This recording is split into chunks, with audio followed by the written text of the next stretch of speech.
Good afternoon, everyone, and welcome to the special meeting of Council for November 2nd, 2020. I call the meeting to order, please, and we've just been handed a finance narrative that didn't get included in the package there, so I would ask for that agenda to be approved as amended, please.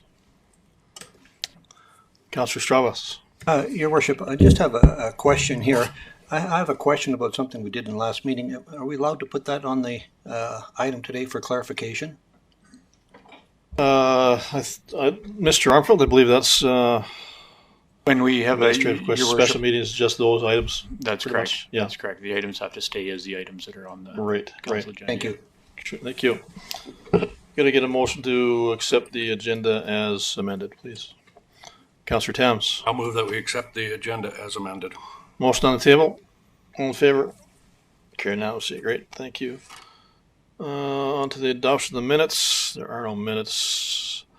Business arising bylaws. Action item 6.1, municipal operating support transfer most program. Mr. Armfield. Yeah, coming out of the last council meeting, Your Worship, there was some questions about the municipal operating support transfer, and while that didn't appear in the actual motion for this meeting, we thought we would bring council some more details on that, and you concurred during the preparation of the agenda. So I'm just going to turn it right over to Mr. Orwa to run through some of those details, and then council can ask him some questions on that if there are any. All right, thank you, Mr. Orwa. Thank you very much. I beg to sit down today. I don't feel good. So generally, we wanted to bring this MOS program so that we could explore deeper understanding and what's expected out of this program. Now, if you look at my RFD, I've included municipalities may use MOS funding for incremental operating costs, and so those are some of the costs that are listed out there. PPEs, communications, additional cleaning, supplementary staff to help with anything around that time period, additional support for vulnerable populations. And I think that is where, we were thinking about other areas like what we had given to Andibas, if that would be something that would apply there as well. And then losses and decrease in revenue. Then the other part that I really wanted to also iron out is the timeline. If you look at the bottom there, they want us to spend this money between April 1 to March 31st. So if we were, let's say we were to take part of that money and have it as a line item on the revenue, as we were explaining last time, that means that money now has to be spent between January 1 to December 31st. So I will be off that time period that they want us to spend that money. Then the next one, the other way of looking at this particular grant, just to clarify, this grant came through, maybe if you've had a chance to look at the website, I also attached the program guidelines. It came through September 21st. And we were told that the agreement has to be signed by October 30th. So when we got that information, prepared, because they already sent us the agreement that was to be signed. So I gave that agreement to the CEO. The CEO signed the agreement, and it was signed by the CEO and His Worship, the Mayor, on September 28th. Then after signing that agreement now, we're waiting for them to show us the allocation. So we've looked at the allocation, and I've also attached the allocation to, so that that's the actual guideline, and then most allocations. I think if you scroll down, you see how most municipalities were getting their money. You can see the town of Tabor right there, up a little bit right there. They're 858,411.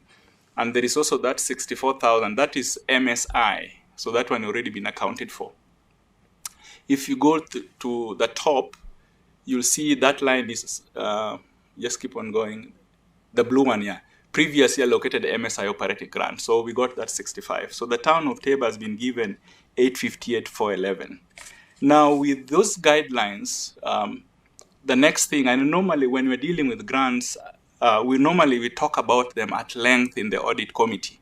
And this time, this one came prior to the audit committee, and I was going to talk about this one in details because the audit committee is coming up next week. Normally, we talk about in details the grants, where we are, what we have applied for, and those kind of things. Then the audit committee will advise me whether to share it with the council or not to share it with the council. But in most cases, they'll say share it with the council. Now, official communication, some of these grants normally are sent directly to the CEO, but this particular one came through, we got it from the site. And if you look at the site, you'll see September 21st. And then I acted fast to make sure that we meet the agreements, and it was signed. The other thing that I also wanted to talk about with council is the most tracking expenses. So if you go to the second one, the next one, that one there, if you could maybe increase it a little bit. So if you look at this is the approach that I wanted to have with this grant, to make sure that we tally the numbers to get us to what we are looking for. So if you look at the first one, I don't know whether we are able to see, if you scroll this way so that we see the numbers on this side here. How about if you, can we shrink this other side of the table of contents? Al, can we shrink the table of contents? Oh, I see what you're talking about, yeah. Just slide it over there. Exactly. So this is how I've been tracking this grant. So for example, 21st, you can see 21,000 is coming from the expenses that we've looked at so far. So within those expenses, we have extended cleaning services. This is for admin, police stations, work, public works, emergency areas.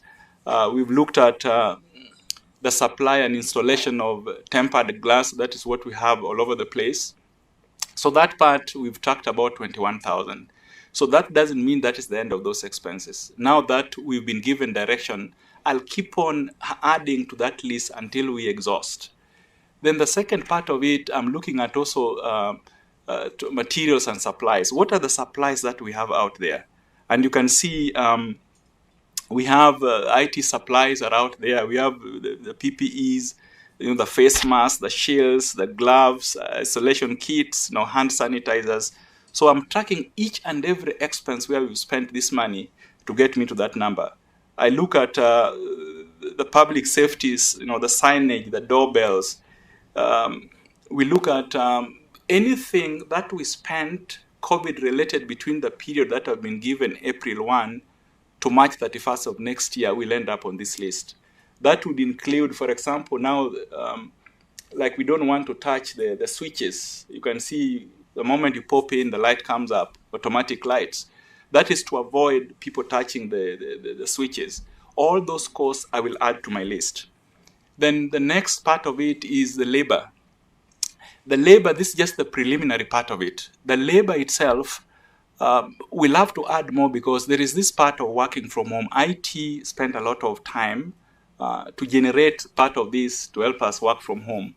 I've also included things like COVID-19 flex hours that was given by council, that people can use those hours to take care of their children, because those days, it was realized that they had to come back to work, and at the same time, they were expected to take care of those children. There were a lot of things here. So that COVID-19 flex hours is as per the motion that came through council. In case I'm audited, I'm able to support that. Then when you come to loss of revenue, and I think this is one of the major areas. Now, if you look at budget, let's say 2020 to 2021, you'll not see that loss in revenue, because that was just what was budgeted in 20 and what was budgeted in 2021. But if you want to see the actual loss in revenue, it will be very clear at the end of the year, because we'll now be looking at, this is what you budgeted for, this is your actual, and you'll see the difference there will be the loss of revenue. But so far, what we've seen is the Director of Recreation has helped me with this to track down the losses. So far you can see I'm at 170,000. So this is from Aquafan, from Arena, like Aquafan, booking cancellations, swim lessons, course cancellations. If you go into the arena, they have lost a lot in terms of arena cancellations. If you look at the auditorium and meeting rooms, there are a lot of cancellations. These are facts because we've been giving them refunds back to people who had given us their money. Sports field also, there were some cancellations. So far, as they track this revenue, we've ended up with about 170. And I think this morning when I asked again, between the time they gave me this and that, are you seeing more losses? And the answer is yes, they're reflecting more losses. So you'll see, just as information to council, that at the end of 2020, just before the auditors come, you'll see this is what was budgeted on revenue. This is the actual, so that the difference there would be lost. And I expect that loss to match exactly the loss of revenue that I'll be sending to the province for reimbursement. There is also the part of the rent reduction, as directed by council as well. Council directed rent reduction. Without that COVID, the pandemic, that could not have been the case. So that would also apply. We also have the police. So the police here, we're talking about the traffic enforcement and photo radar. So I look at how many tickets were they writing prior to COVID, and how far is it reducing? So far, when you see a number like the number I have there, that's what we've come to, but we are still continuing to see, and I think that number, as I spoke to the chief of police, that number is likely to go up still, because I want to back that number based on the number of tickets that they're writing compared to what they were writing before. And then the other one is fire training. You know, there were a lot of people that were coming in here to be trained, and they're also going out there to train people. So they are unable now to host fire training. Why? Because of the pandemic. I also throw those expenses. And I think from the fire chief, he's given me about 22,520, which he can account for and can be backed up. If you scroll, if you were scrolling up, sorry, just at the bottom of that spreadsheet. I think, this one at the bottom. So you can see, so far, I'm able to account for 214,000, not 214, if you go like this to get me I'm able to account for 278,377. And I'll keep on adding these expenses as we get what we thought we had spent money on, but we didn't realize could be reimbursed based on the guidelines on this particular grant. So maybe the next time I update council on this, we will be maybe in the 400 or something thousand, because I still have that between now until March 31st of 2021. If you scroll for me this side a little bit, Mr. Anfeld, there. So these are some of the areas that you don't see the expenses on the board, but we are likely to capture those expenses. So I'm looking at vulnerable population. Is this money that we are spending out there to the vulnerable population? And what came into mind right away is Teba Handibus. With the authorization to give them that additional funding, which was coming as a result of COVID, I might put that 40,000 in there because I'll be able to back it up with a council motion. Do we have anything on communication?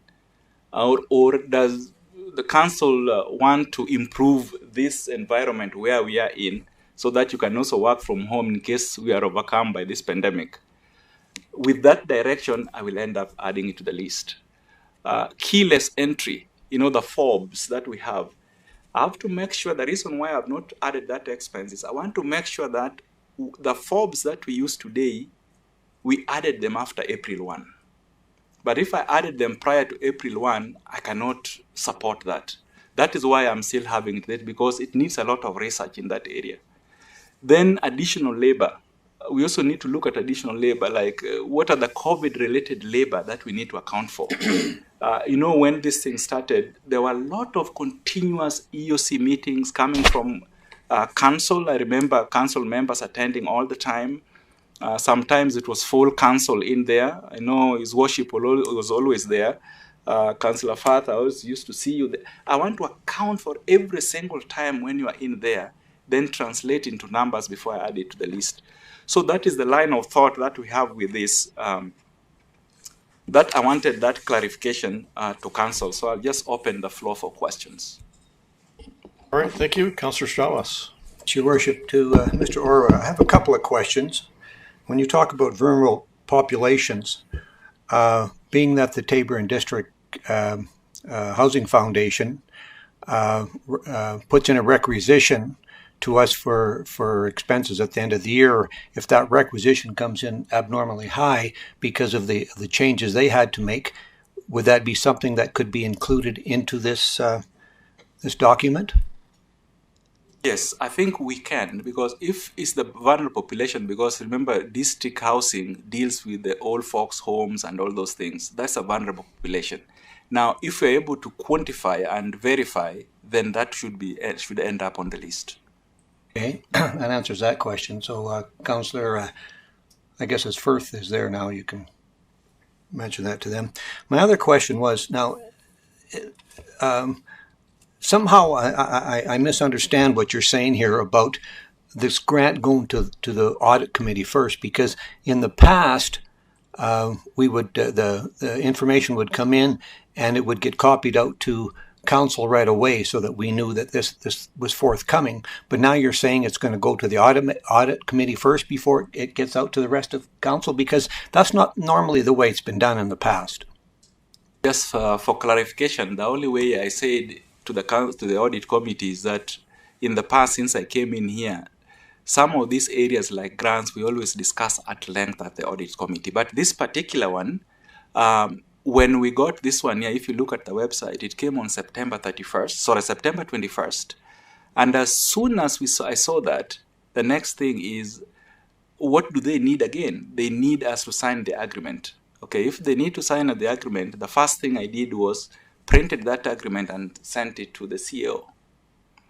And once the CEO got the agreement, the CEO signed it and also gave it to His Worship the Mayor. That was on the 28th, it was signed. Then it was sent out back to the province. So I'm not very sure whether you're asking me whether I should have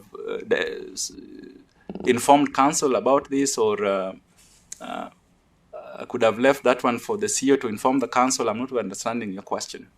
Well, the question is, normally when we get grant money, we get a copy of the letter sent out to us by email so that we know that this money is coming. But in this case, we heard nothing. So what you're saying is this was signed September 28th? Yes.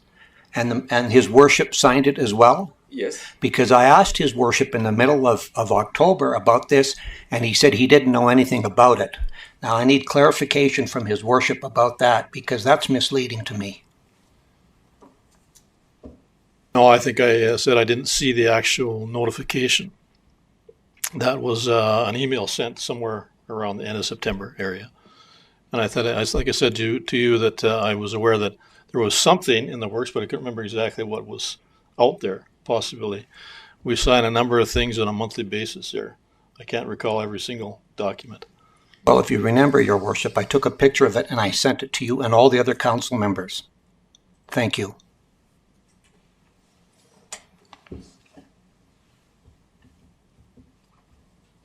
All right, any other questions arising? Councillor Becker. Thank you, Mr. Mayor. Mr. Orwa, thank you for your work so far. And I know the list is not exhaustive, there's a lot of things that are yet to come. Have you considered the loss of interest revenue regarding the deferment of taxes and utilities for a period of 90 days? There's a loss there, of course. Have you considered that at all, sir? Yeah, that is also an area that we are looking at as well, because if you look at the guidelines and all the things that they're asking us to do, those we are not leaving out anything out. We want to explore everything, but I just want to make sure that by the time it ends up in the list, I'm able to back it up with everything, because even just outside taxes, we also have the utilities as well that was deferred. And remember, you had July, August, September deferred, and we gave them up to even January to pay. So I'm not even very sure whether they'll be able to do that. But if they're not able to do that at that point, that's the time that will come back to council. Because when it comes to taxes and utilities, I cannot make that decision until it comes back to council through the CEO, so that that decision can be taken. But to answer your question, yes, I'm exploring all those possibilities. Mayor. All right, thank you. Anything else arising? Councillor Beckert. Thank you, Mr. Mayor. I was going to make this comment before the question, but the comment I want to make regarding Councillor Stroh's inquiry, I was also sort of surprised and nonplussed that Council was not made aware of the fact that the government of Alberta announced the program on 21st of September by way of email, and that it wasn't forwarded to Council. I'm rather displeased about that.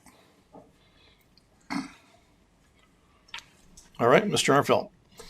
Yeah, given council's, some councillors anyway, expression of displeasure, we would have to have a conversation about that then, because we get a lot of grants. I mean, John's very active in pursuing grants, and then we get notice of a lot of grants that come into the municipality, and we certainly don't send those to council. This one was particularly different in the way that it came. As you'll hear that Mr. Orwa said, that it didn't really come with a letter to council, with a letter to the municipality. It was posted on the, there's a portal that we can go in and we can see where the grants are, what the status of things that we've applied for, MSI and those types of things on the municipal portal. So that was how we became aware of it. And then there was a rather brief email out to myself just to be aware that this was coming, and the documents came. So this grant did not necessarily appear in a form where it was addressed to all of council. It came through an online portal that administration has access to with the documentation and those sorts of things.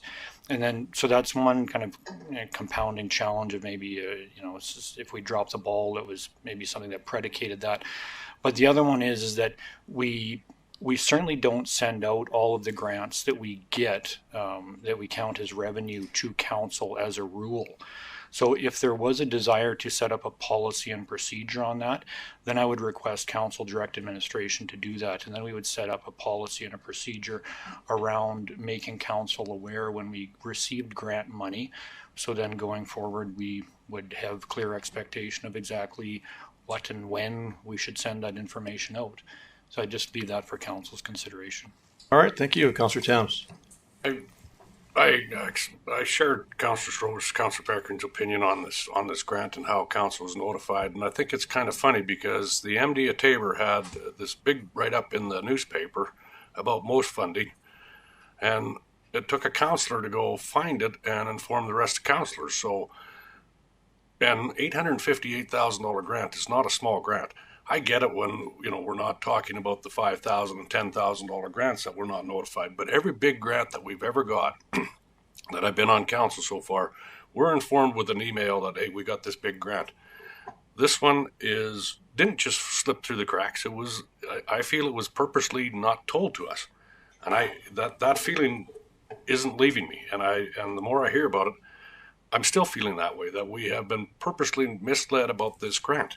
Because we're at this budget time, and let's not talk about it. And I personally don't like it. And if we have to have a policy that we are informed by grants, and we've always have been, other than the small ones, I think it's downright disgusting that we weren't. Thank you. All right, thank you, Councillor Garner. Yeah, I would echo the sentiment that's kind of permeating the air right now. We're pretty diligent in posting good news stories, whether it be the walking path or whatever.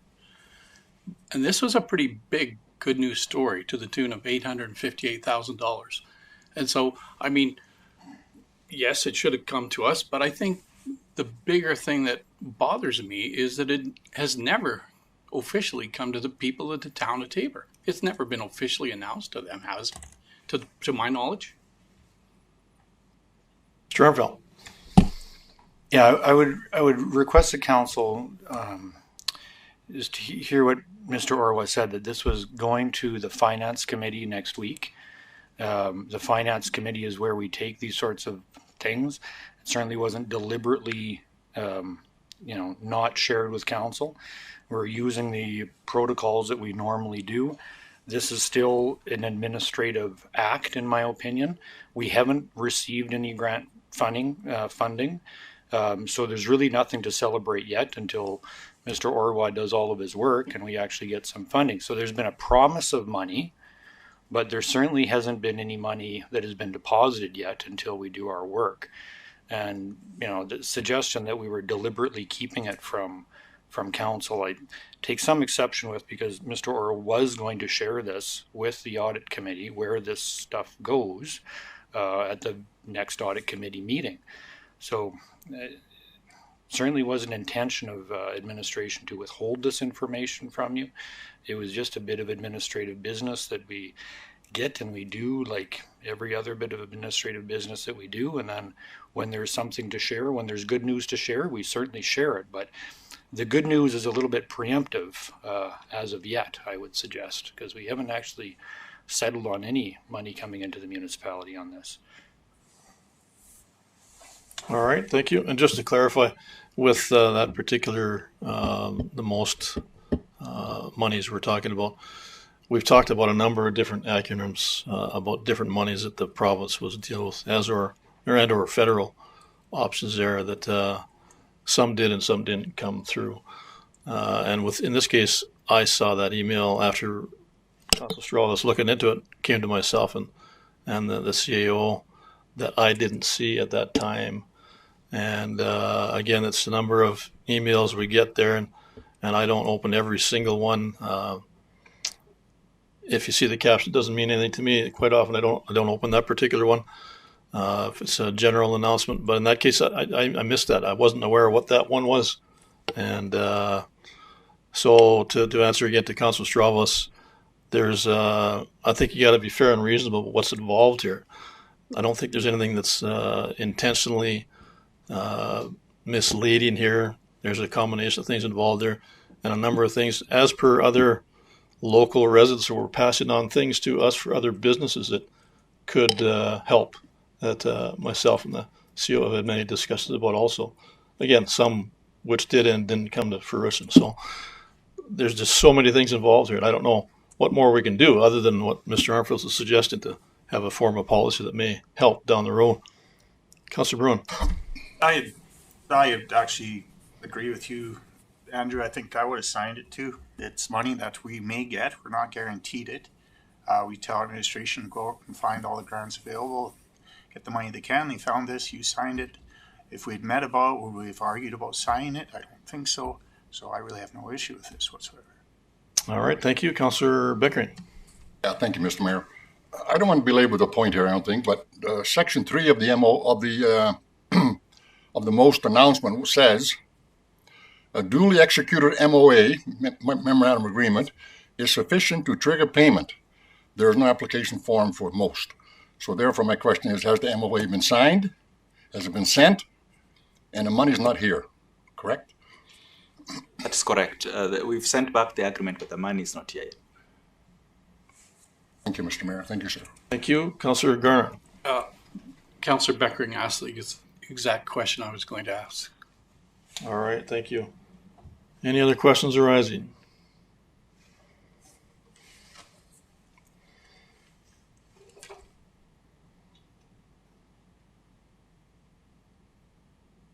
All right, someone prepared to make a motion?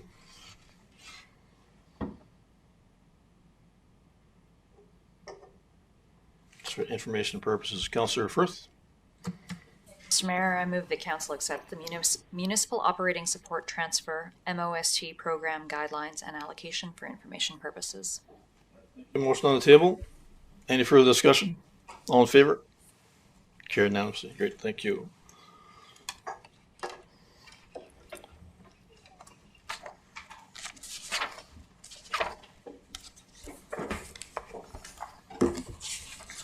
For our next item, operating budget 2021. Mr. Armfield.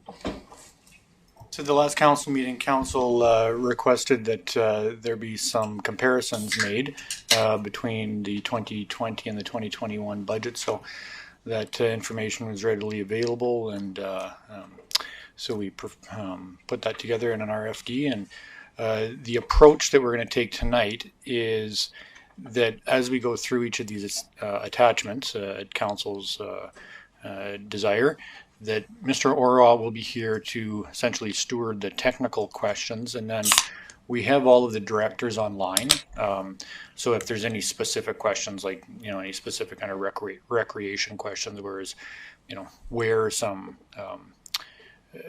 contractor funding might be going, what sort of enhancement of the pool or the arena or civic center, then those questions could be answered by the director. But I think kind of for more of the high level things that council's interested in, I'm pretty sure that Mr. Orwell will be able to handle those. But with that, I turn it over to you, Your Worship, to carry us through. All right, thank you. Councillor Becker, do you have a question? Oh, Mr. Or Mayor. does that chime in for the last one, I guess? Yeah. Okay, thank you. All right, any questions arising? Councillor Strauss. Your Worship, I'd like to read my motion.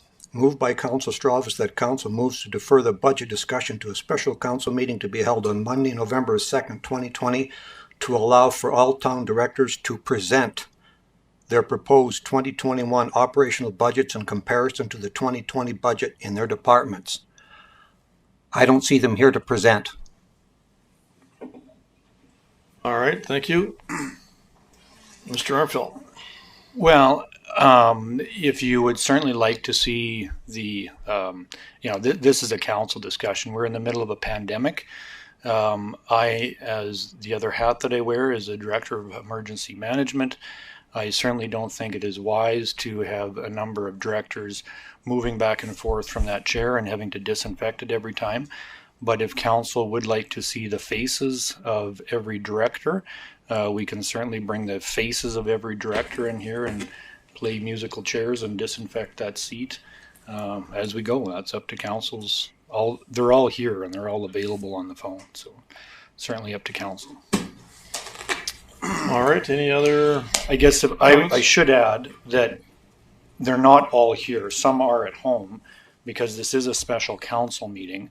And there were some commitments that some directors had tonight that actually prevented them from actually being here. So if you want them present, I don't think they can all be present, because I believe some are, they didn't expect this meeting tonight, so they're off the regular council schedule, so they're not here. But leave that with council to consider. All right, thank you. Any other council comments? Councillor Bruin. Yeah, Mr. Mayor, I understand what Joe was saying, but I feel actually comfortable with them on the screen. Some of us are immune suppressed, so if we're not mixing everybody up, I think it's a good idea. You don't want all your chiefs in one room. So I have no problem with this. All right, thank you. Councillor Thames. I do, because it was a pretty clear motion. There was a pretty clear motion that Councillor Strovis made that he wanted to have them present their budgets themselves, not that we get this high level thing. We wanted to see a comparison from last year to this year's budgets, and that was in the motion that Councillor Strovis made. So we're not adhering to that motion, and that's what council voted on, and we voted in favor to do that. I think it's wrong that we're not doing it. All right, thank you. Any other comments? Councillor Firth. Mr. Mayor, I would agree with Councillor Bruin that all of our directors are available to answer any questions. And as far as presenting their proposed budgets in comparison to the 2020, I believe we have all the pertinent information in our package. And if we don't, we can certainly ask them. All right, thank you. Any other comments?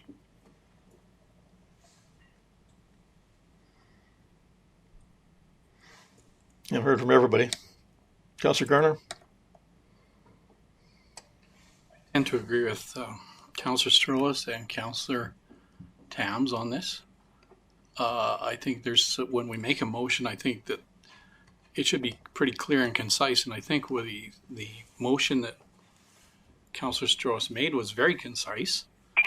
And I don't think it was open to interpretation.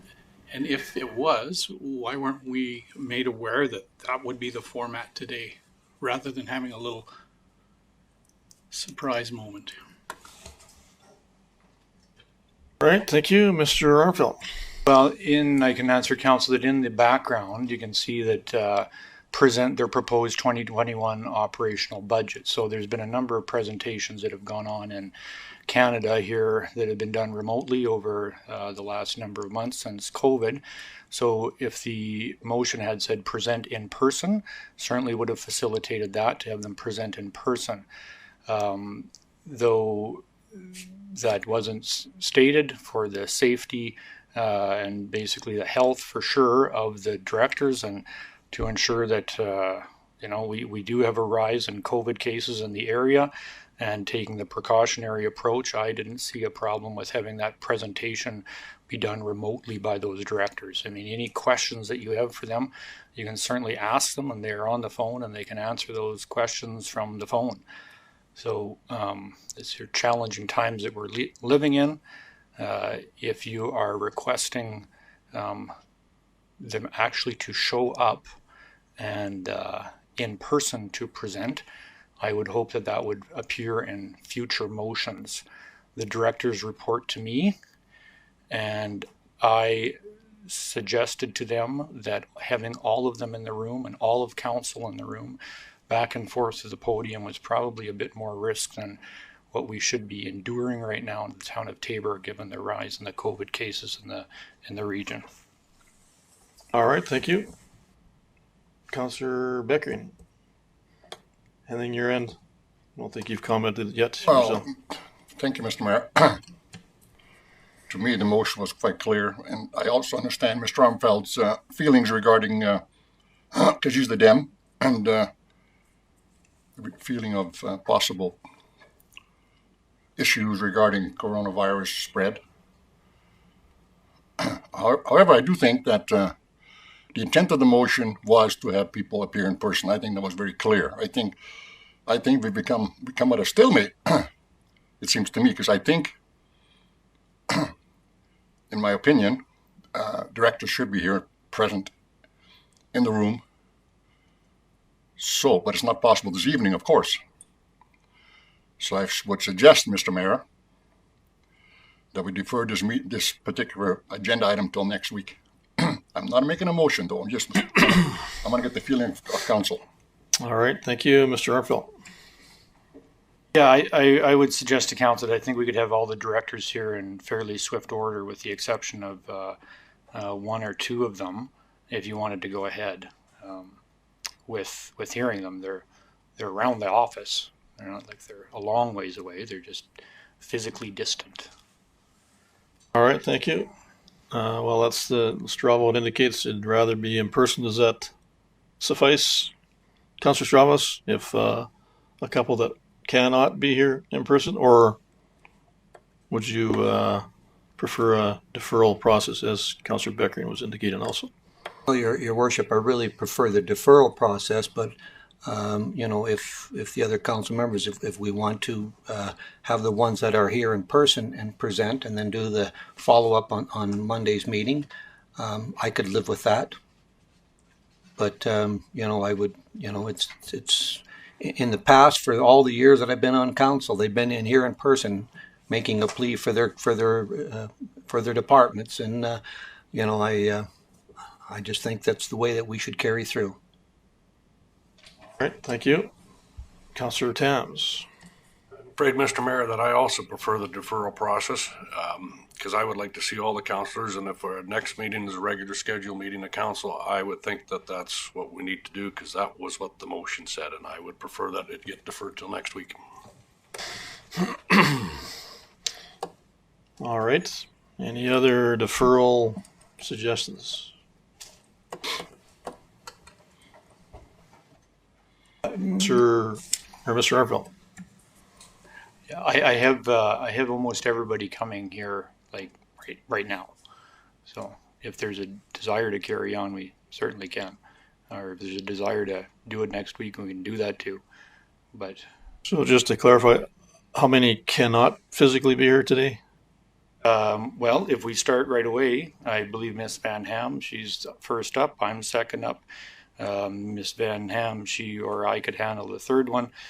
Finance director is here. Fire chief can be here in 5 minutes. Planning and development can be here in 5 minutes. Recreation is here. Public Works, I haven't heard from Gary yet, but I can give him a quick call. So the only one that is not confirmed, can't be here, is Gary, and I'm sure I can get him to come here, and he's the last one. So. All right, thank you. Councillor Garner. That's fine. I don't have anything to add. Okay, everybody comfortable with that then? Sounds like everybody can be here. Everybody can be here in 5 minutes. All right, perfect. Thank you. All right, you indicated Ms. Van Ham was up first. Ms. Van Ham?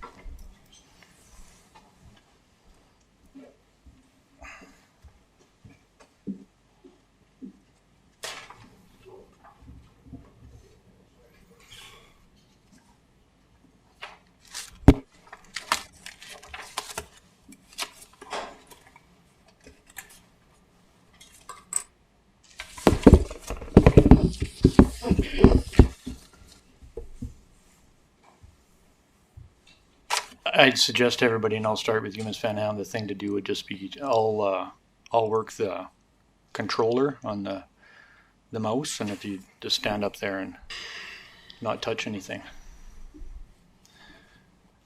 All right, thank you, Ms. Van Ham. Good afternoon, Council. So in preparation for this meeting, in your agenda packages, it'll show the differences between the 2020 approved and the 2021 proposed. And so there are some areas of differentiation that happened. I would highlight salaries, wages, and benefits. There's a significant decrease being proposed for 2021.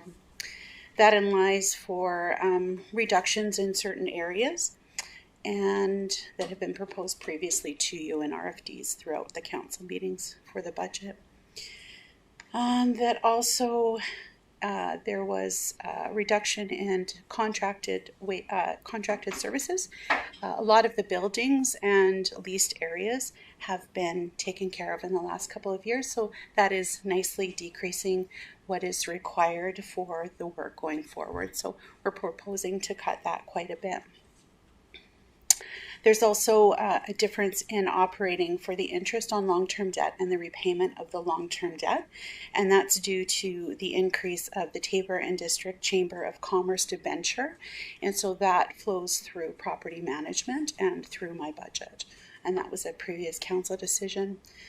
One of the other changes is also increasing due to the work and the conferences that are being held in 2021 for the Alberta-Japan twinning relationship and that anniversary, which was a previous resolution of council. And then next year, as we all are aware, there's elections, so there is costs involved with that, which also includes holding of the election. At the last meeting, council authorized the returning officer and that kind of thing. There are other things involved with that, which includes pictures of the new council, business cards, you know, the ancillary, and just normal courses of business for that. And I'm available if you have any questions. All right, thank you. Any questions arising? Councillor Beckering. Thank you, Mr. Mayor. Ms. Van Ham, if I may. I see there's a quite a large decrease, as you mentioned, in salaries, wages, and benefits. It's about $180,000. Could you elaborate on that somewhat, though? Is it just a shifting of personnel, or is that actually personnel no longer here, or what is going on? In the previous, Mayor Prokop through to Councillor Beckering, in the previous RFDs in which council had in their agenda packages, there was an indicated reduction in certain areas. So the areas that falls under the budgets which I manage are facility maintenance. All right, thank you. Any other questions arising? Councillor Stravas. Yes, Your Worship, to Ms. Van Ham. There's quite an increase in other revenues. Can you just touch on that lightly, what that is? Which area specifically, Councillor Stravas? Well, you got other revenues. You went from 32 to 78, which is a difference of 46,000. Just an indication of what those revenues are. That is the repayment of the debt for the Chamber of Commerce, I believe. So they've signed the debenture, and so it flows through this particular budget in that way. So it's in and out then. Thank you. Yeah. Mm-hmm. All right, thank you. Any other questions arising? All right, thank you, Ms. Midham. You're Appreciate welcome, that. Council. Next would be our CAO, Mr. Armfield. Yes, the activities in the CAO department rarely change from one year to the next. They really just carry forward. We don't really do any special projects and that sort of thing. So the decrease in my budget that you will see really is allocated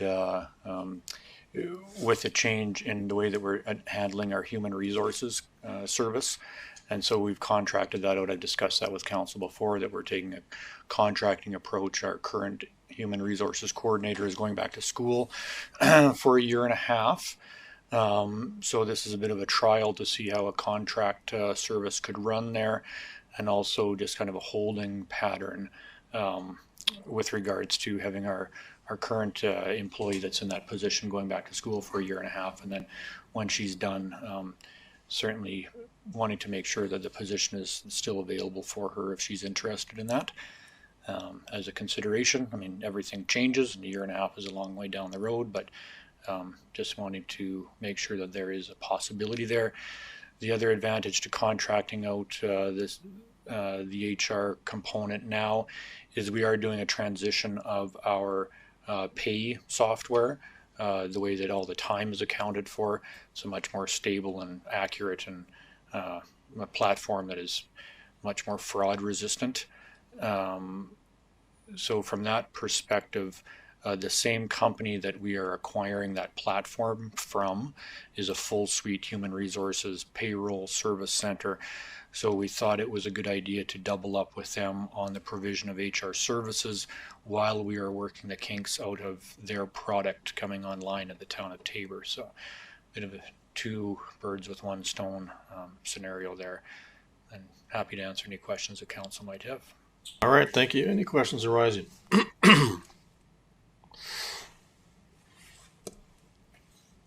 All right, none whatsoever.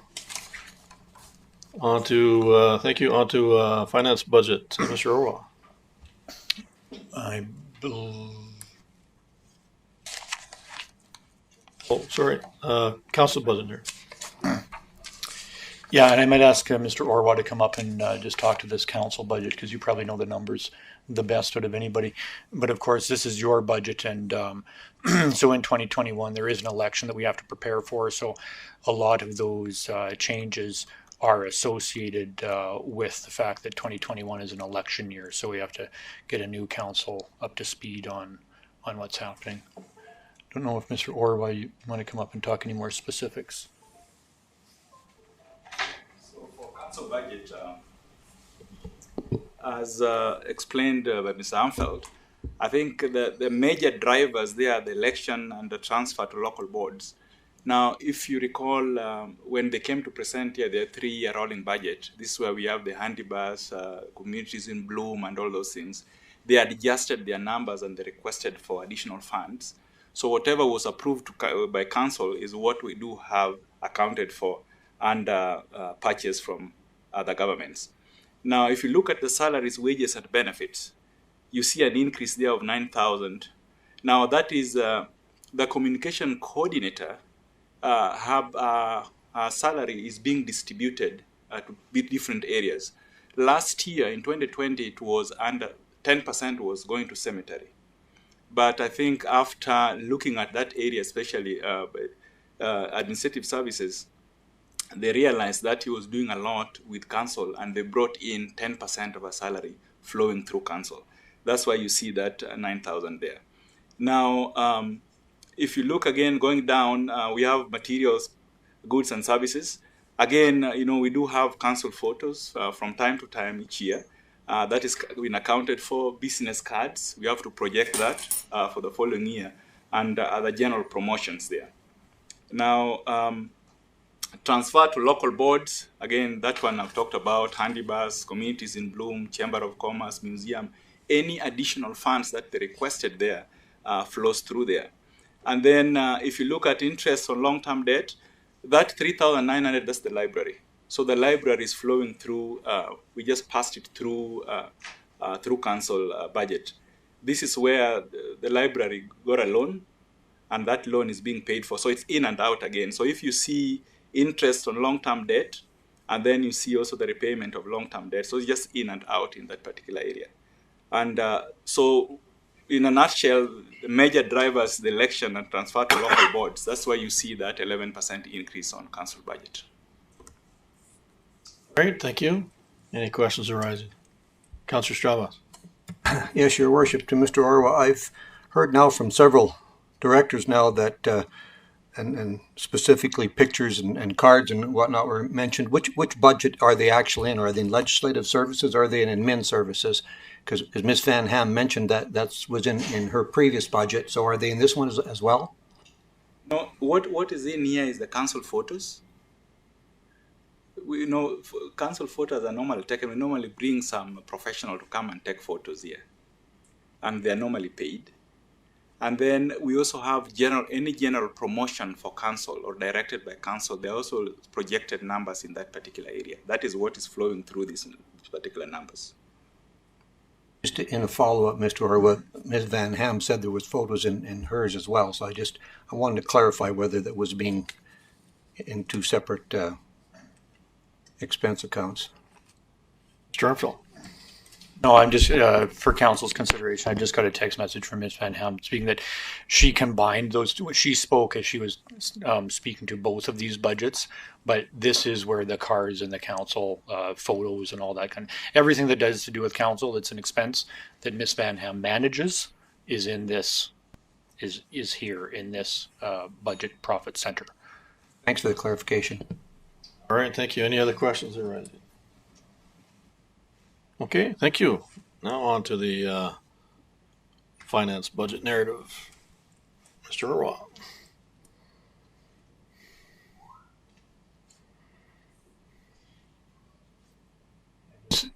This budget narrative actually is one that you have in front of you. It was an error there with regards to putting this one in the agenda package. So back for finance, I want to be very detailed here because it's my budget and I happen to be looking at all the numbers. So I want all the questions answered diligently as much as we can. For my particular area, I want to go line by line for council to understand. Now, if you look at the first sales and user fees, you can see I have $1,500 there. If, I don't know, you have all the paperwork passed over to council? Okay, thank you very much. So that is what we call the tax certificates. Now, after doing some analysis in the past, I figured out that we've been charging those tax certificates, I think $25 for a very long time. So I decided to increase by $5 because this request normally comes from the lawyers. So I need some $5 additional revenue there from the lawyers. That's why you see that increase. So there's $5 increase on tax certificate fees. The second one is license and permits. Again, you see another $1,500 there. So again, that is majorly from dog license. Now, in the past, when I came, people were just coming to get dog license willingly. There was nothing to follow them through. So what I've decided to do is to actually invoice them. So I went through the system and looked at every single person with a dog in this town, invoice them. What that means is they're now forced to come in and pay. So as a result, you can see I'll be generating some small revenue there. It's not much, but at least we're getting some revenue. The revenues that you see there, I've not made any changes. That's just non-sufficient fund fees. We charge people who give us bad checks. So I just remain, I've not seen any trend that forces me to increase the fee there. Now, salaries, wages, and benefits, you can see I have a decrease of about 34,000. So what happens there is I have a half position vacant, and I don't intend to replace that position.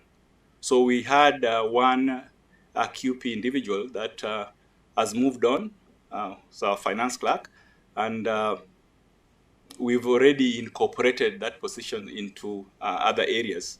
So I don't see any replacement. That's why I left it vacant. So I'll run vacancy to see if that's one area where I thought probably, because I was challenged to look for efficiencies. Remember the efficiency I was talking about? If I get an efficiency, I would divert it to where I feel the organization needs it. So that's why you see a decrease there. Now, the second part is contracted and general services. Again, you see about 14,000 out there. So what flows through there, this is where I have the membership like my CPA membership. I have within my department, there's also another CPA, not CPA accountancy, but CPA Canadian Payroll Association. I have to pay for membership there. There's always a slight increase. And also through there, that's where we have the assessment fees. And currently for the assessment, they used to charge us $24 per parcel. Now they're charging about $25 per parcel. So with the new agreement, it's going to expand for quite some time. And again, that's where we also see the audit fees. And the audit fees, there will be a slight increase because every 3 years, they also have to audit, apart from our financial statements, they also have to audit the local LAPP and also the SFPP. That is the Special Forces Pension Fund. So they audit them every other 3 years. So 17, 18, so in the coming years, they will be audited again. So you have to plug that fee in there for them. And the next one is, however small it is, I want to make sure that council follows that area, is purchase and other governments, nothing much. Those are title searches. When you do a title search, just a small $25, but it's very important. It might help me out there. Materials and supply, this is just supply. So with the directive we got from the CEO, cut as much as you can. So I found some efficiency on the supplies and I did reduce it by about $1,300. Bank charges and interest, I also reduced that one quite a bit. What that means is I've decided to redistribute charges to each department because originally I was absorbing all the cost. But a good accounting, a cost should be associated to each cost center. So you'll be seeing places like recreation, you'll be seeing a huge increase because we have to charge them for those terminals. And then each time somebody uses the credit card or debit card fees, we also charge them. So when the recreation director comes, you'll be seeing a huge increase on our side, decrease on my side. And then the other one is just amortization, because those are estimates. And then overall finance budget, I've reduced it by 3%. All right, thank you. Any questions arising?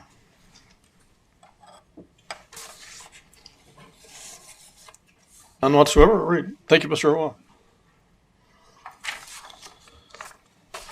On to the fire department budget narrative, Mr. Norfeld. Chief Munchon, we're rolling in. Munchon. Please. Ladies and gentlemen, thank you for having me. So I've got a few changes within the fire department budget this year, but we can walk through and variation and talk about where they show. So the first variation looks to be in salaries, and that variation is based around their paid on call firefighters going out on calls, and our calls actually increasing over the last few years, and us not making sure that proper dollar's there. So we actually increased that, and that's about $5,000 for the 38 volunteer firefighters that we have for a full year. Second one, we moved into the new building, and that's a janitorial service cost. So we've only been in there for a year the last time. This time or 6 months. We're only showing now going in for a full 12 months, taking care of that janitorial service now for the full upstairs, downstairs, and the full area, as last year it wasn't accounted for the full building. The last one is, or the next one is material and supplies. We looked at trying to cut back in all areas that we possibly could, including some of the maintenance issues and the cleaning and such of the old building to what we have for the new building, because it's a lot new, energy efficient building, has better efficiencies. So we did actually reduce that by $7,000. Last one here that we want to talk about though is the new building itself. New buildings cost more, and it has a cost of amortization that went in for an additional $30,000, which counts for $30,000 of the $44,000 change for the full year. Outside of that, I'm open for any changes into this year's budget. All right, thank you. Any questions arising for Chief Munchon? None whatsoever. Thank you, Chief Munchon. On to health and safety budget narrative, Mr. Arfeld. Yeah, so that is a department that is ultimately looked after by the CAO's office. So here again, there's some savings here again due to a contracting out sort of scenario. We had a full-time health and safety coordinator, and that role was really to build the e-compliance audit platform. So we, at the town of Taber, 3 or 4 years ago, there was the green binder system. I remember it being referred to, which was about half a dozen green binders where our entire health and safety program was contained within.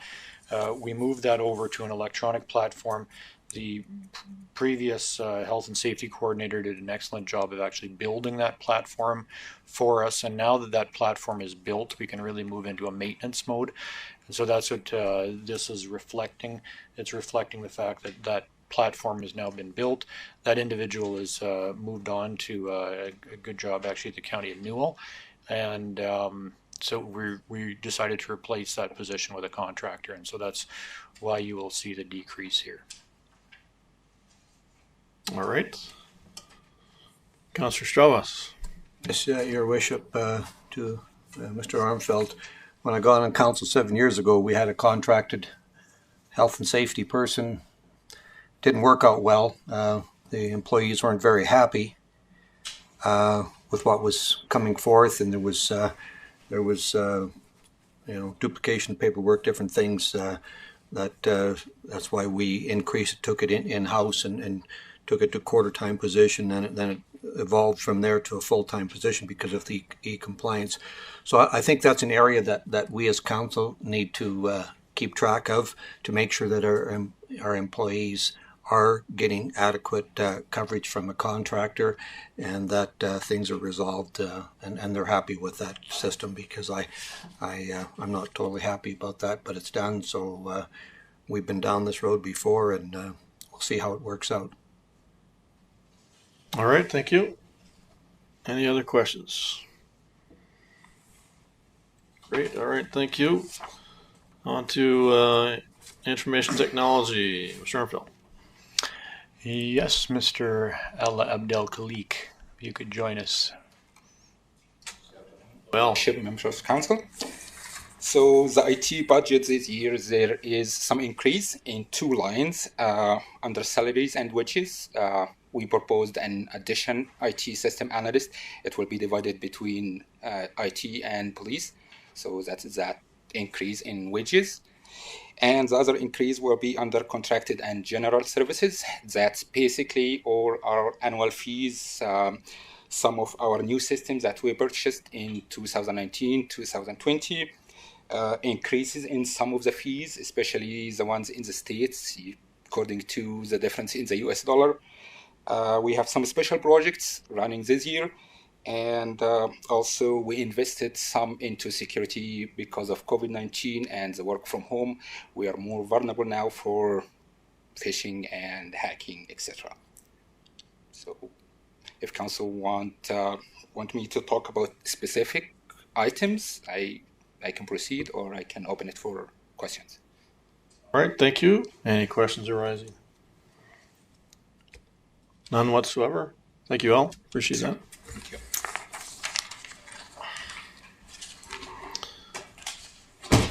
Next is plan and development, Mr. Armfeld. Take your time, Al.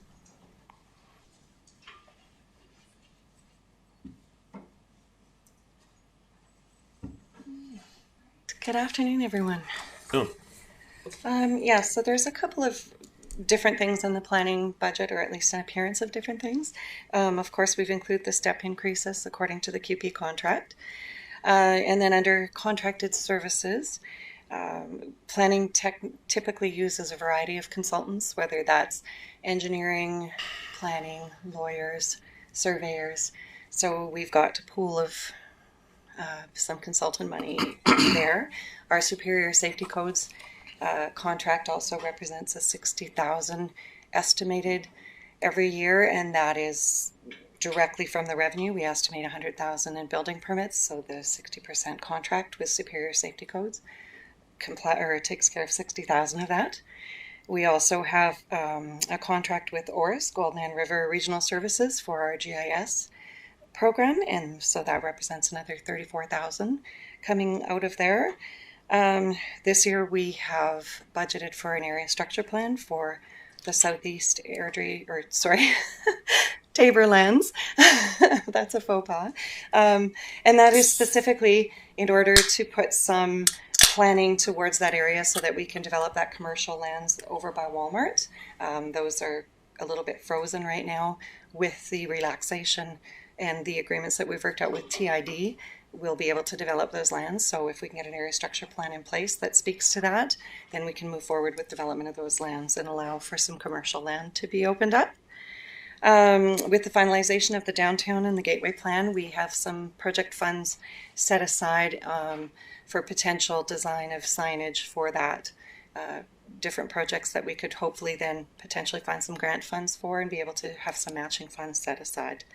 Economic development is also focusing on business retention post-COVID, so we're hoping that again we can just have a small amount of funds set aside there for some grants that may come up that will be matching funds.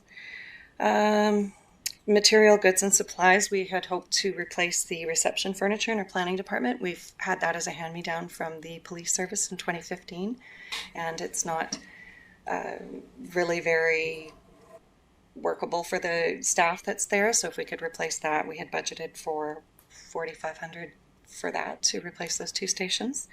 And then there's just something that typically has happened in the past where when we're reflecting on our revenue, we automatically have indicated in there a certain portion of funds from reserve. And so we've stopped doing that. We've taken that right out so that if there is an ask or a take from reserves, it comes right through and we can see where that happens. So it reflects it a little bit disproportionately on our budget. It looks like it's a 33% change when in actuality it's closer to a 6% change. So that's how we've reflected that. So that's our planning department and economic development. Thank you. All right, thank you. Any questions arising? None whatsoever. Thank you very much. On to the recreation budget narrative, Mr. Arpel. Right on cue.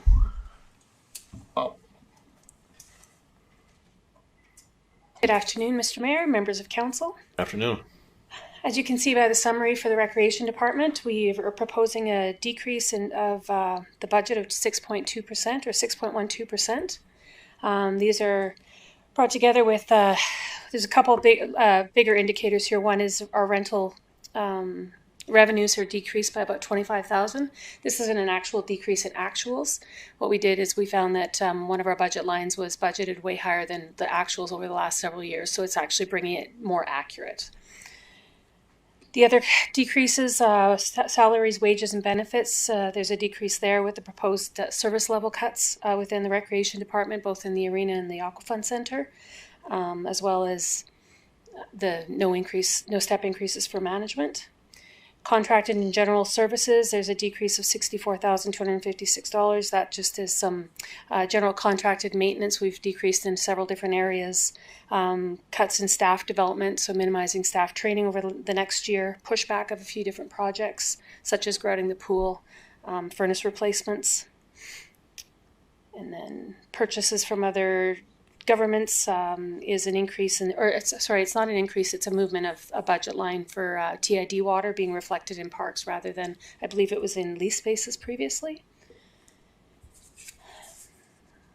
And those are the highlights for my department of what we're proposing, and very open to feedback. All right, thank you. Any questions arising? Councillor Stravas. Yes, Your Worship, to Ms. Phillips. Just for clarification here on waging and staffing's decrease with service level cuts, is that going to mean layoffs? This is reflecting layoffs. How many individuals? 2 positions. 2 positions? All right, thank you. Councillor Beckering. Asked and answered, Mr. Mayor. Thank you. All right, thank you, Mr. Arfeld. I would just like to clarify that not necessarily layoffs, there are vacant positions within the departments that we have not rehired. for some time. So we are running lean in many departments, and so a decrease in salaries does not equal a layoff, because we've seen this coming for a while and we haven't rehired in many places. All right, thank you. Councillor Beckering. Thank you, Mr. Mayor. Thank you, Ms. Phillip. Thank you, Mr. Rumfeld. I think it's the proper answer. All right. Any other questions arising? All right, thank you, Ms. Phillips. Appreciate that. On to Public Works narrative. Oh, Gary. Mr. Armfield. Save the best for last.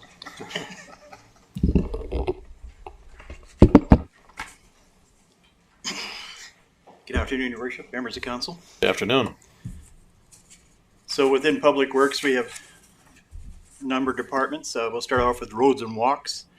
You can see reduction in staff. That's due to, I think, one management member leaving our roads department. Contracted service is a basic increase. Materials, goods, and supplies, 52,000. We found the increase to gas, motor gas, oils, things like that. But it was also an increase to street lighting of $38,000 in there. Is that where John? Oh, yep. Right. Huh? So the 38 would be a combination of street light and any other increase within the buildings. So a combination of buildings and the street light. So with that, we're looking at about 3.5% change for roads and walks. Any questions on that one? All right, thank you. Councillor Brown. Yes, thank you, Mr. Mayor. So why are lighting, because the LED lights, now we're paying more? We usually pay per pole, but I guess there's an increase to electricity. John just found out before, stuff like that. So there might be an increase overall. But I thought we were paying about $25 per pole or something like that. That might have gone up. Yeah, it's just, I don't have that answer. Just surprising with our LED technology that our power bill's going Well, up. it's like when you do anything, when you reduce your electrical consumption, they charge you more for transmission. Right. Thank you, Gary. Councillor Stravas. Yes, Your Worship, Mr. Shearer. So the reduction in salaries and wages, the 100,000, is that a layoff? Is that a termination? For that to Mr. Armfield. Mr. Armfield. Yeah, I would say that we are moving into areas that we've discussed before in closed session with council, and it would be appropriate to keep that conversation specifically with these sorts of things into closed session when we're talking about the specific impacts to our labor pool. Used to be land, legal, and labor was things that you discussed in closed session. So while that has been widened, I certainly think labor is one that should be retained to speak to in closed session. All right, thank you. Any other questions arising? All right, Mr. Shearer, some more information. Move on to stormwater. You see very little, just an increase, slight increase to wages, benefits, small increases to contracted services, but basically there's not a lot overall. That's still roads and walks.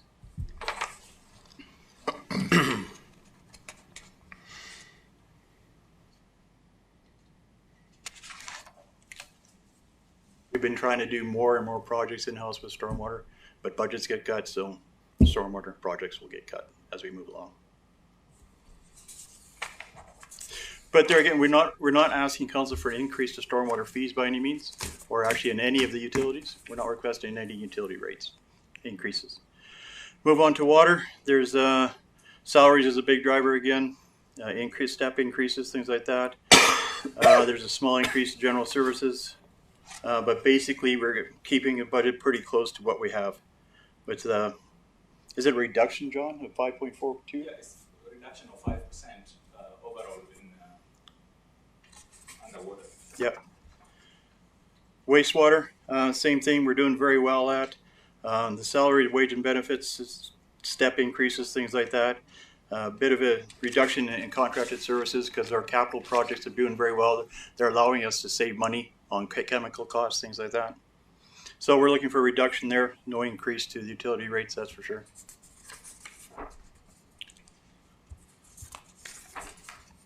Solid waste collection recycling. The big increase was the GFL contract, and I think council was aware of that. That increase would be coming. We discussed that. But that is the big increase. the materials, goods, and supplies, that there's going to be some additional revenues coming in to offset some of this, and we're projecting those right now. And I think we'll be able to offset a little bit here. And I think that's about it for our departments, unless you have some questions. All right, thank you. Councillor Chavez. Yes, Your Worship, to Mr. Scherer. In previous budget presentations, there was the outlook or the forecast that the town would move towards balancing water and sewer so that they carry themselves rather than one carry the other one. And of course, there's no utility rate increases here. So did we get off of that tangent? Can you explain that? Because that's the way in previous decisions that we worked with councils that we were going to bring those a little more in sync. I think this is more of a question for John, because he handles all the money coming in. But water makes more money, and wastewater costs more money. Okay. And that's what we've been told for a number of years, and that's why I was under the assumption is that we were going to slowly but surely increase those sewer rates. We could definitely offset that, but that would be council's. All right, thank you. Any other questions arising? All right, thank you, Mr. Scherer. And utilities budget narrative, Mr. Armstrong. That's what Mr. Scherer was just talking about. It's attached as another. Oh, I see. Okay. It's attached as a separate RFD, or sorry, a separate attachment to this RFD. But that's what Mr. Scherer was just discussing. Okay, with that, any other questions overall? Councillor Stravas. Yes, Your Worship. This question is for Mr. Orwa, and this is and I just want to rationalize this in my head. The rationale and the costs have escalated in fuel and increases to oil and fuel, and yet I find that in the last year and on a go forward for the next year, that fuel prices are lower than they had been like 2 years ago, and yet we're saying that the costs have escalated in the fuel. Can you clarify that, because you would be handling those payments? So when it comes to fuel increases, we look at it very closely with especially the public works area, and always we make some projections there, because we don't know exactly. Sometimes we might say that the current fuel prices today is this, tomorrow it will be different. So when you're budgeting, you have to give at least some contingency in there in case we are, caught with a high price increase on fuel, then the departments can still operate.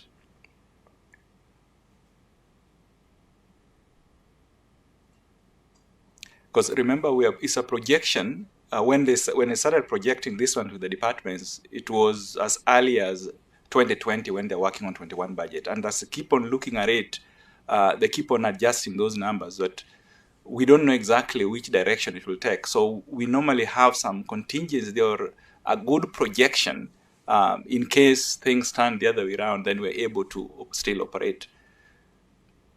Mr. Orwa, so when the 2020 budget was discussed in 2019 put forth, of course, fuel costs were at a premium back then. I mean, they were 30 to 40% higher than what they are now, and consequently, we're using this as one of the rationales when in actuality they're down from a couple of years ago. So when it comes to fuel projection, actually, we've had a very lengthy discussion with the departmental areas to make sure that what numbers that I have in there would make us operate. And in most cases, you'll not be really, really accurate, but you'll be making some kind of projection to accommodate the possibilities in there. So we keep on progressing, and that's why normally you see when a budget is passed, we also look at this budget again in April. And in April, the reason why we look at it is during that mill rate time, when we make any adjustments, if possible, we again open to look at specific areas. And those specific areas, fuel could be one of them. And at that point, we'll bring it back again to council from what you had seen, there are also possibilities that we are now seeing this. And if at all there's any adjustment to be made, we can also make it at that time. Thank you. Thank you, Councillor Beckering. Thank you, Mr. Mayor. Mr. Orwa, can you give us an indication of, regarding the fuel discussion, whether it's the price or it's the amount used? I mean, that to me makes a big difference, right? I mean, the amount used is more critical in my view than the price, because the price is fairly similar to last year. So to get back to that discussion, before we arrive at those numbers, we look at the volume. Is the volume increasing? Are they using more fuel out there? So we look at public works. Are you using more fuel now? The whole of 2020 until end of the year. So when at the end of the year, we look at the volume of what they've used and the pricing. That is why I'm saying now, at that point, before you finalize the budget, again, we look at it very closely around April. How did they do in terms of volume? And if the volume went up, it's my responsibility to come and inform council that this is exactly what the consumption looks like. And at that point, we will tighten and fix the budget before it finally goes through. But you're right, volume is also very critical. If you look at the volume, what did they use in 2019? What did they use in 2020?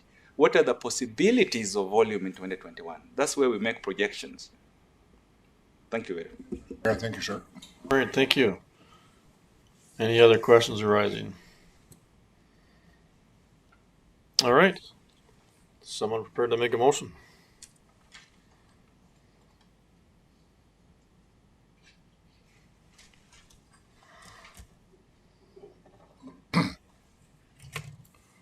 Sir Beckering. Yeah, thank you, Mr. Mayor. If we go back to the top of the council request for this decision, there's two recommendations there. I'm prepared to make that first motion. I think there should be two motions anyway, Mr. Ormfeld. Is that correct, sir? Yes, we would request that you make two motions there, yeah. Okay, thank you, Mr. Mayor. I'm ready to go ahead. All right, thank you. You bet.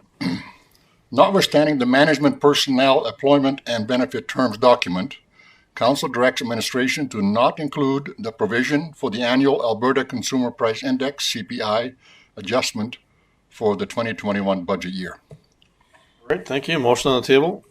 Any further discussion? All in favor? Carried unanimously. Thank you. Someone prepared to make that second motion. Councillor Garner. Mr. Mayor, I'd like to present this motion that I move the council transfers $368,966.64 from the operational reserves to balance the 2021 budget, and that no layoff of workers takes place.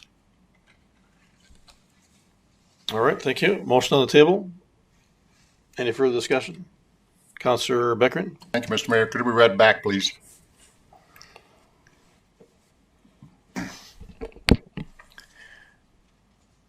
Megan? Yes. So the council approved transfer of $368,966.64 from operating reserves in order to have a balanced 2021 operating budget, and that no layoffs of workers take place. Thank you, Councillor Tams. Mr. Mayor, that's the recommendation that we have here, but that is not the wording of Councillor Garner's motion. I can read that back for clarity if you'd like. Sir Garner. I move that council transfers $368,966.64 from the operational reserves to balance the 2021 budget, and that no layoff of workers takes place. All right, thank you. Motion on the table. Councillor Thames. Accept a friendly amended to say operating budget, not just budget. Yeah, absolutely. All right, thank you. Councillor Stravas. Yes, Your Worship, just for clarification, the last figure we had was it not $600 and some thousand? So have we found $300,000? Is that what I'm gathering here, Mr. Orwa? I talk first. Mr. Armfield. Thank you. So part of the strategy, Your Worship, and the Council that we have set is explained within your request for decision. And the strategy is simply to fund the positions So as I had explained before, we've been running lean in a number of departments, anticipating that this reality would hit us at the end of the year, and have not rehired for a number of those positions. So the number that you saw previously would wipe the positions off of the town's books, right? So that liability, the $600,000 figure, if that had been addressed previously the way that it had been talked about, is that liability would be gone from the town's books forever. This way, those positions remain unfunded, and this brings in enough money from operating reserves in order to fund the positions that are here.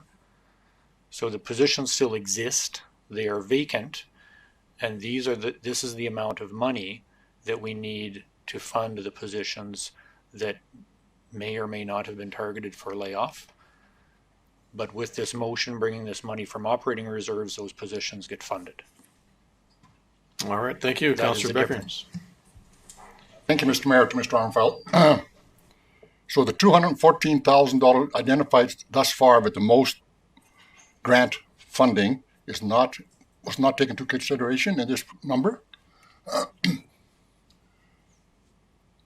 The money that we're going to get back from the province with the most consideration, that is money that will be put into a reserve fund subsequent to going to the audit committee and having the audit committee pass a motion for that, and then that will come to council and council will pass a motion for that. But no, that money has not been accounted for within this budget. Is that correct, Mr. Orwa? That's correct. So your worship, and to the rest of council, that will be like a gift, right? Ideally, we will justify the expenditure of $800,000. We will demonstrate to the province of Alberta that justification of $800,000 can pass the test of an audit. Then they will give us $800,000, which we will put in the bank. So it is like a gift from the province. It's not something that we would consider within the budget for 2021. All right, thank you. Mr. Mayor, thank you. All right, we do have a friendly amended motion on the table. Any further discussion? Councillor Bruin. I'm sorry, Mr. Mayor, I'd like to hear that back again. Like, what have you changed on there in the wording? Let's have it read back. Megan, can you repeat the motion to us, please? With the friendly amendment? Yes. Yes, so this will include the friendly amendment. Moved by Councillor Garner that council approves the transfer of $368,966.64 from operating reserves in order to balance the 2021 operating budget, and that no layoffs of workers take place. Okay, thank you. Councillor Bruin. You cut out service levels, so we're still able to reduce service levels, or just not fire people? Mr. Armfeldt. For the consideration of council, the vernacular used in the motions that we have presented versus what has been presented by council and is on the table right now for consideration doesn't impact our concern with regards to using, the words that would stand the test of an audit.